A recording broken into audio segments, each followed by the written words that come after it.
بسم اللہ الرحمن الرحیم۔ حضرت موسیٰ علیہ السلام کلیم اللہ تھے۔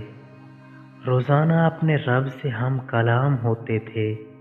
ایک دن حکم ہوا کہ موسیٰ جاؤ اور اپنے سے کمتر کو تلاش کر کے لے کر آؤ۔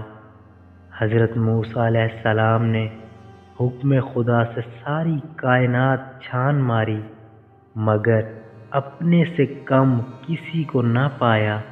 شام کو خالی ہاتھ لوٹے۔ اللہ پاک نے فرمایا، اے موسیٰ، اگر آپ ایک بکری کے بچے کو ہی لے آتے تو ہم آپ کو نبوت سے محروم کر دیتے۔ کسی کو اپنے سے حقیر نہ سمجھو، کیونکہ اللہ نے ہر کسی میں کوئی نہ کوئی خوبی ضرور رکھی ہے۔ جزاک اللہ۔